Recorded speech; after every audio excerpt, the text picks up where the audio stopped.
finally caught it. Okay, so the voltage jumps, and then it changes. But it only does it on that band. Only. And I'm like, what in the hell would cause that? Let me mute this. Yes, sir. You take care of yourself. Okay, so we don't know why it's doing that. I'm like, I really think it is the capacitor itself.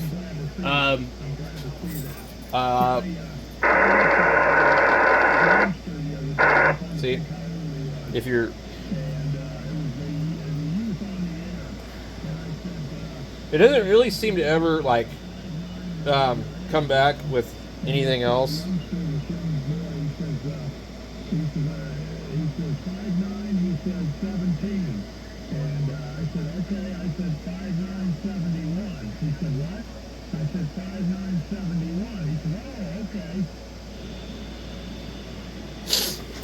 Anyway, I'd love to get this thing working properly. So, in order to do that, it's probably going to take a while, and I might have to get those trimmers, and I don't know if I can get them. I can certainly replace them. It's a little bit of a pain. You need a really big soldering iron to get that thing hot enough to get it off of there.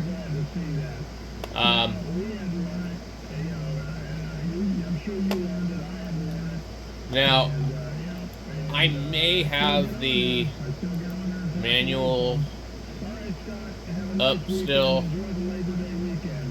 Oh yeah, it's the weekend, Labor Day. Alright, we have... Well, we don't want the icom of America one, because it's about, like, tits on a dog. Service manual. Okay. So...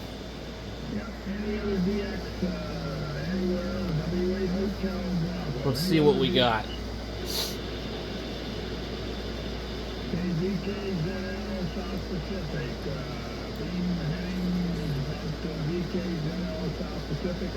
I need to find the circuit and look it up.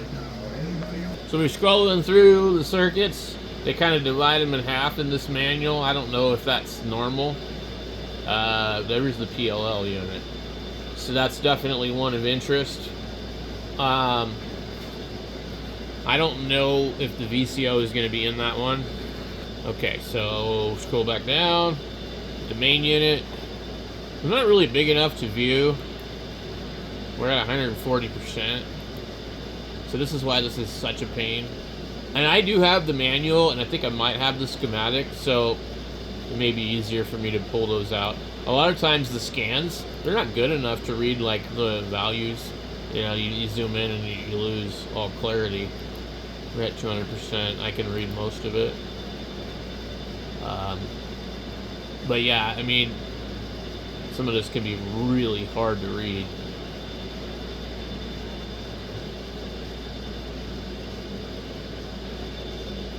And then you're going to be doing a lot of this.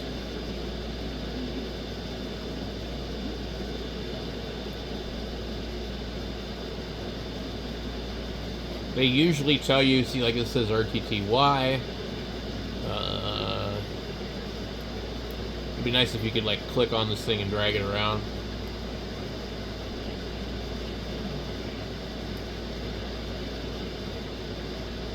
What is this? So,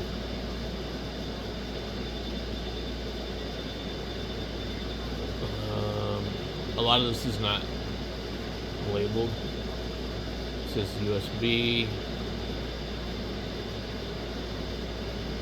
Oh, this is actually interesting because, so, are they doing, there's a filter right here.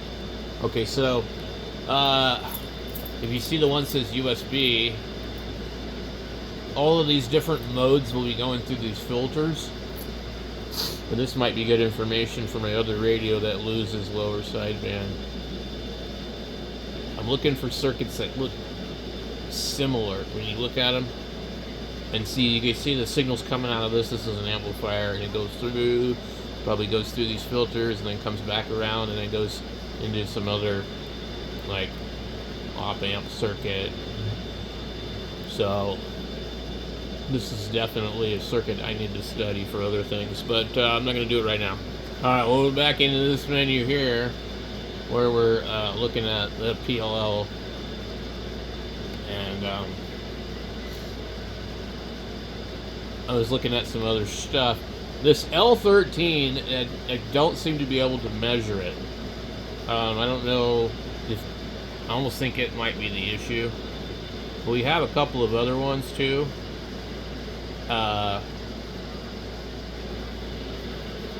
There's a reference frequency. I am not playing with that, whatever. Not even a little bit. The PL local oscillator output level, that could be wrong. Possibly. I don't know if they show where L8 is.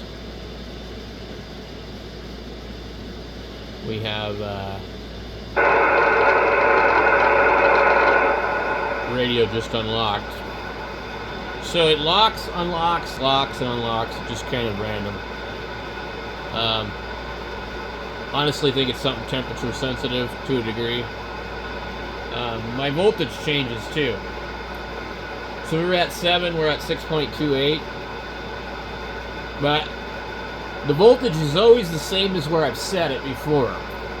And when it changes to a different voltage. And I think there's more than one thing involved here that causes that other one to jump. So we have the D8 and R46. I'm measuring R46, and then these are the cans here. This is for 10 meters. But down below there's this one here, and that one affects everything. But I just can't seem to find a proper reference. R43 I haven't messed with because it doesn't seem to be related to any of the rest of it. L13 is the output level measurement. I think the output level is fine. It's just lock or not lock. Voltage not being constant. Output level adjustment point right here. It doesn't look like it's ever been touched. And then we have another measurement. J5 measurement. Where's that? Somewhere right here. L3, L5, second low output level. I'm wondering about the second local oscillator, if maybe that's causing a problem. So that's going to be right there. I'm going to look and see if somebody has dug into the wax. And then we have the reference frequency point right here. And then there's a calibration measurement point. Well, this is like really simple if it works like it's supposed to. That's the problem. It doesn't though. So, and then you have the BFO, which is something I need to look at on the other radio to see if maybe one of these are out of adjustment.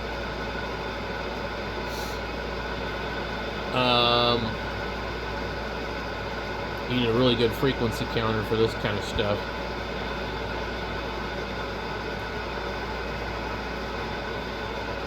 So I need to find these on the other radio and just look for them on the board and like maybe look for bad solder connections. So the research on this one's probably going to end up helping me on the other one. But anyway, we don't need to do the BFO, and we don't need to do the PBT or any of that other stuff. We need to go back up here to the other one and take a look at this. So reference frequency, the LO output, I don't know what L8 is. Where's L8? Okay, L8 is right here. Alright. And that's the output level. Okay. And then we've got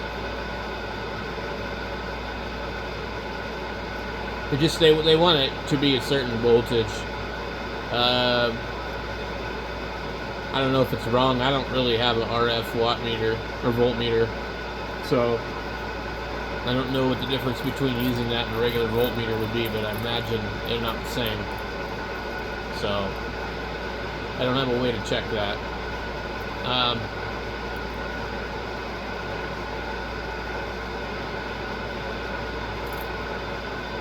So we have a reference, and we have an output level, and then now we go down to lock voltage, which we're looking at the 8 megahertz one, and that's measured at this one. And below 8 megahertz, you get a different voltage. And so then there's the HPL lock voltage. I don't know what HPL stands for.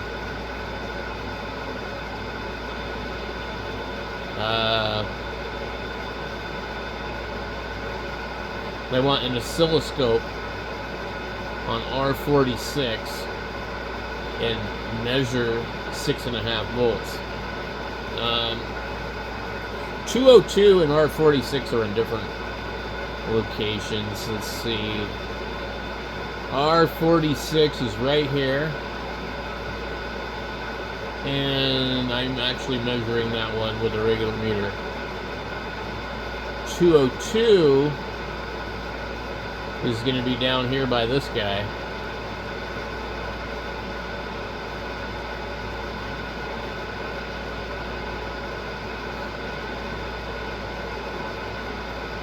So 202, you're going to be between 1.5 and 3 volts on any of that stuff. And that really only covers 8 megahertz. I'm going to guess that covers like 160 through 8 megahertz. And then we have over here this other stuff. The second low output level is set to 8 megahertz, and you have to terminate J5 to ground with a 50K resistor, connect an RF voltmeter to J5, and adjust it. I'm not getting into all that.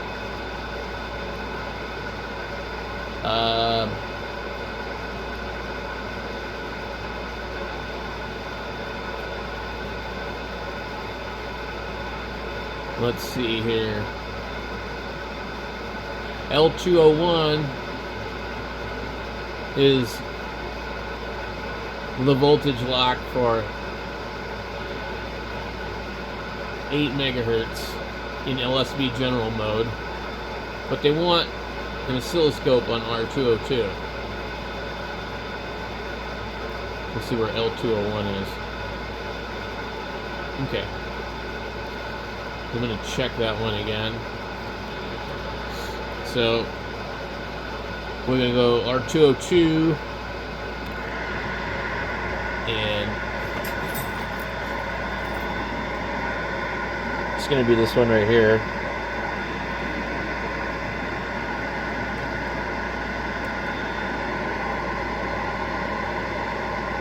I got 0.4, which I think is probably not enough. But I am on a different band. So they want me to be on 8 megahertz. Come on here.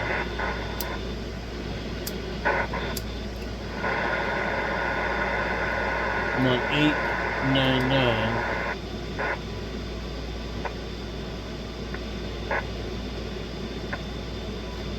It's losing lock, it's displaying gibberish. 880.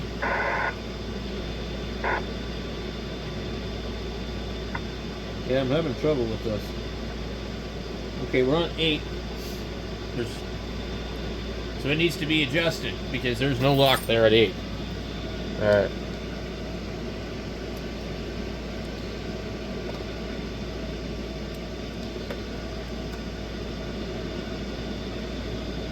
I got 0.29 on one side of it. Okay, so it's the same either way. Okay, so what we need to do then is bring this up to 3 volts. But when I tried it before, it didn't do anything.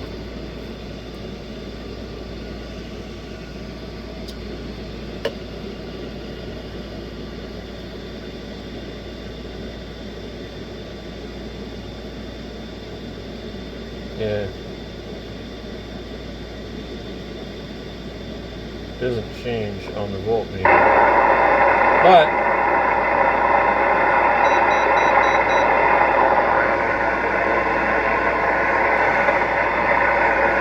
we do suddenly have lock.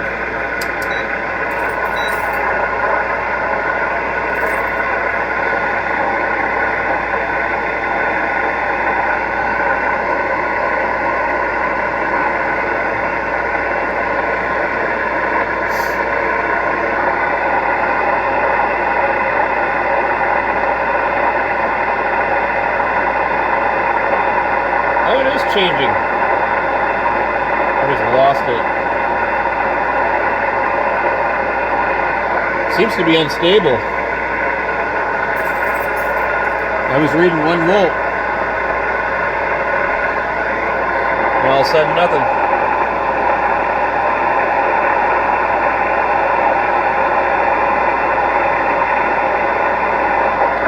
We got 1.2.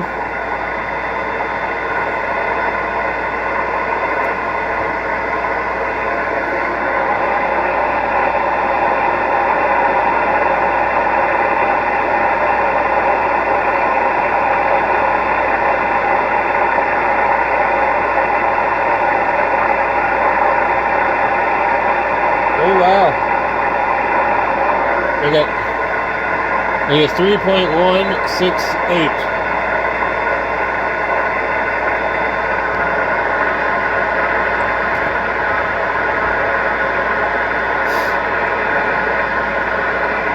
Try and get it to go back down a little bit.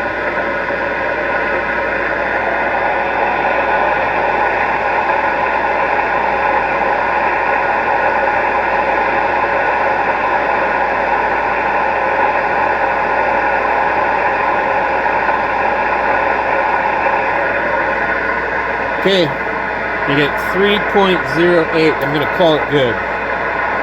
Okay. Now, let's zoom out of here. All right.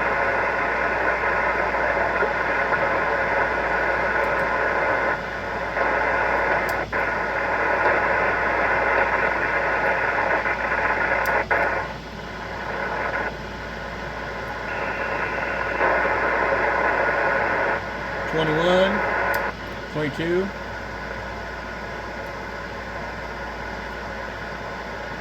$24, $25, $26, $27, $28,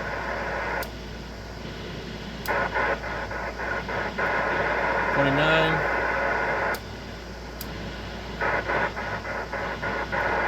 That might be the tuner. We turn the tuner off.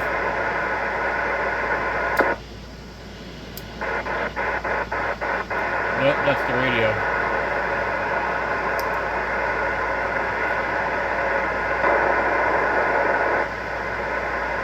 Victory, she was rejoicing, and notice she said, "My mouth is enlarged over my enemy." You gotta be sure that your mouth is enlarged over your enemy. You can't be down in the mouth, speaking doubt, negativism, and speaking of circumstance and all the negative things the devil has done. No, your mouth must be enlarged over your enemy, because you're gonna... No, that noise was the tuner.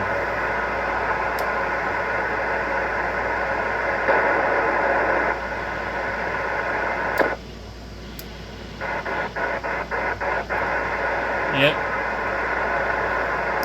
When I turn the tuner off, I'm going to do that. And destroyed.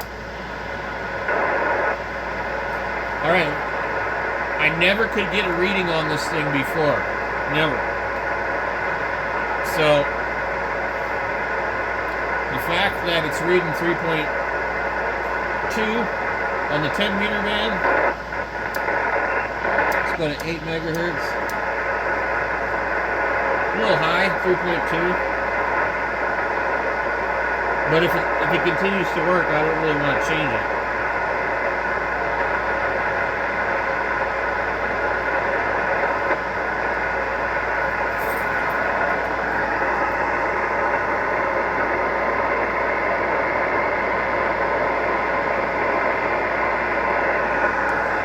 2.5 and then jump to 2.6 is so touchy.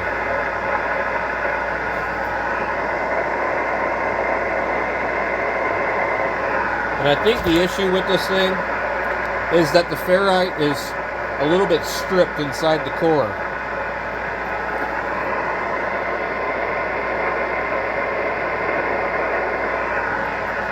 .8.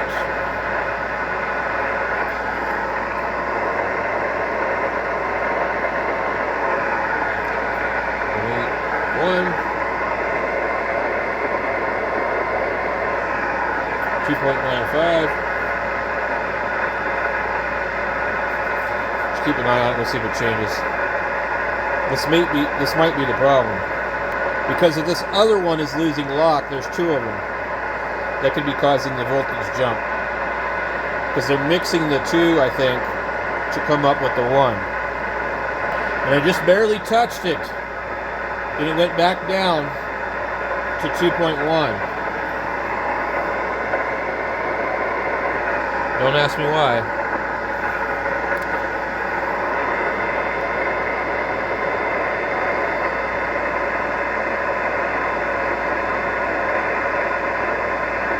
It's all over the place. It's not even reading anything now. 0.5.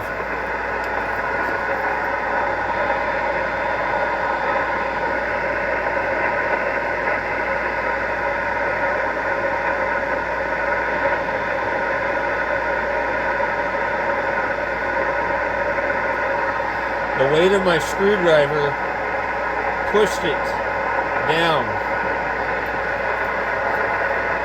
That little piece of ferrite, the only thing holding it in there is wax. It's stripped. Somebody's been in this and messed with it too many times. We're at 309.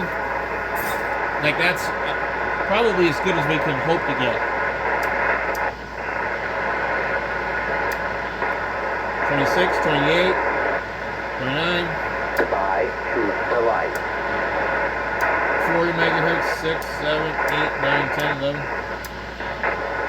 Alright. I think we might be good. So, just to show you,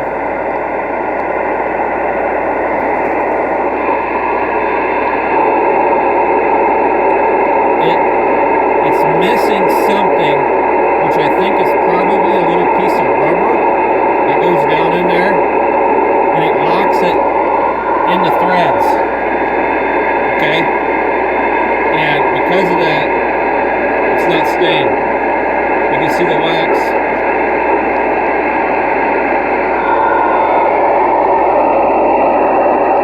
Let's check our other one.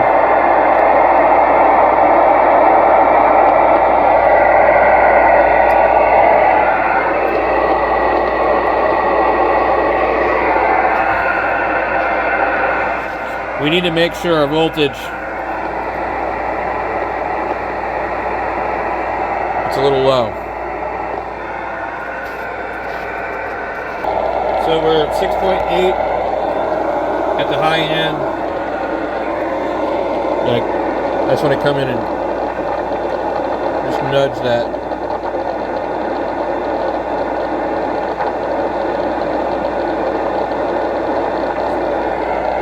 Really hard to get it. 6.6. As good as I'm going to get. 6.45. So, these things are super touchy. I imagine you bang the radio around, it could just go out of lock. So, anyway, we'll let you know if it works.